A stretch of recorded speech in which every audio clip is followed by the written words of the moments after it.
She has taken that ceremonial bath to prepare her to utter the Shahada.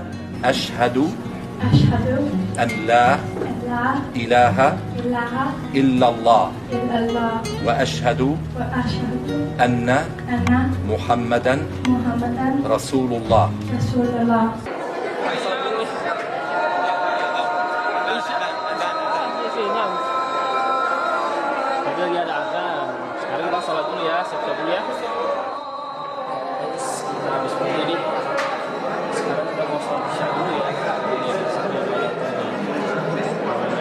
Hello Muslim friends of the world.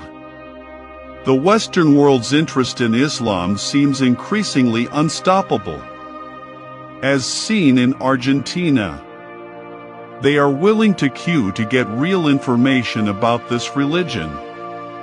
This scene was seen at the King Fahd Mosque, Argentina recently.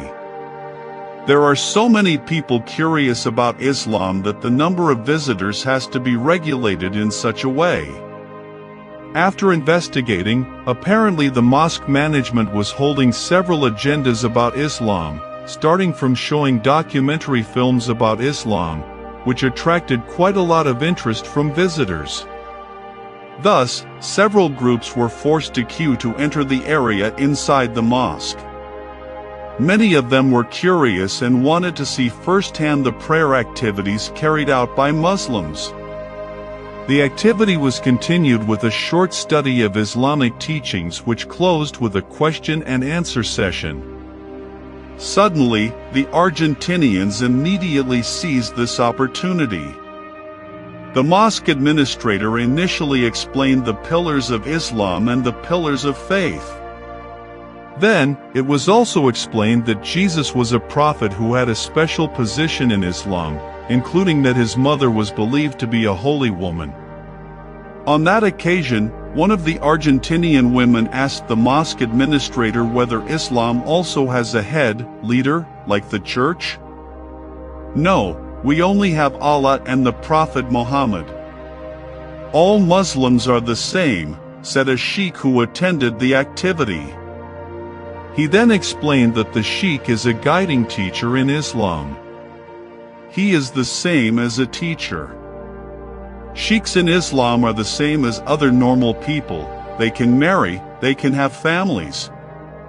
It's not like in Catholicism, where priests or nuns are not allowed to marry, he said. We have families. All the prophets married and had families. The prophets and apostles were the best people in the world. We follow their guidance. There are no holy people in Islam, he continued. Another question that is also asked by Argentinian citizens is why do you have to take off your shoes when entering a mosque?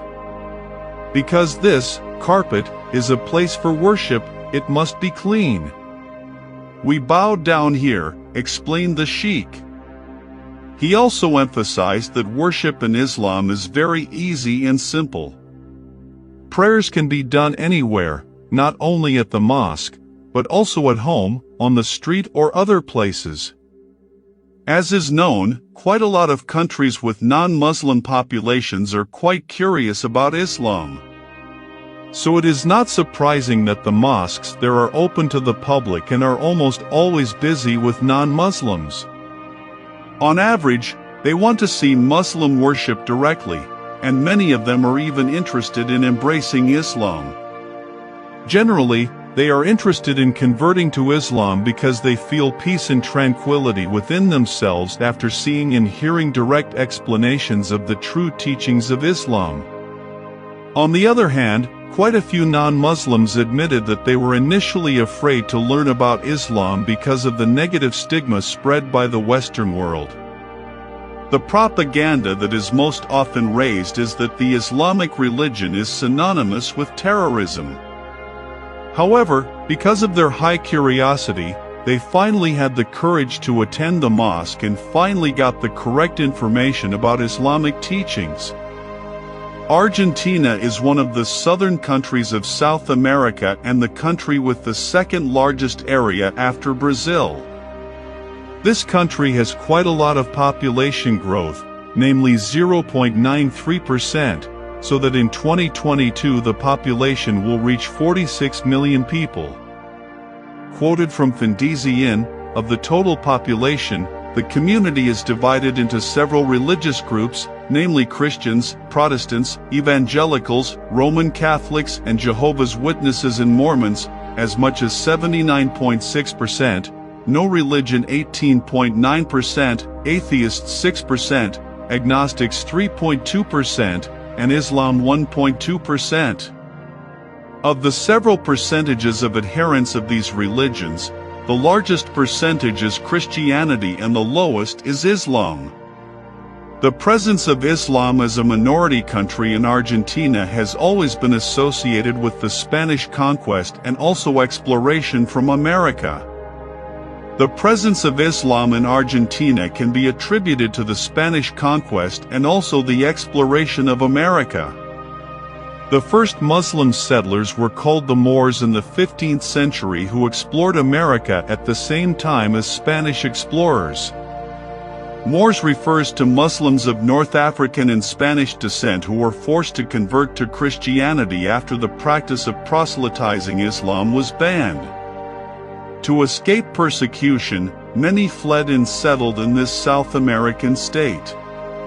After moving, the Moors first established a mosque in the 80s, namely the At-Tawhid Mosque, which was open to the Shia community in 1983 and received support from the Iranian embassy.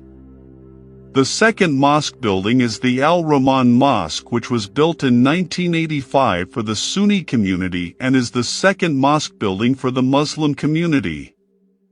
Apart from these two mosques, there is the King Fahd Mosque, which was built in 1996 and was funded by the King of Saudi Arabia and is the largest mosque in America. Quoted from Amalaya.com, the Muslim community in South America has experienced a decline in recent years due to internal factors within the community. Islamic traditional habits and practices have begun to disappear. This is because the previous generation has died and has not passed on Islamic knowledge to the next generation. Apart from that, many Muslim descendants only speak Spanish, which leads to the second problem, namely that there are not enough Muslim experts or clerics who are fluent in Spanish. Due to this, most of the younger generation do not know Arabic, so the knowledge of the younger generation of Muslims in Argentina is slowly starting to fade.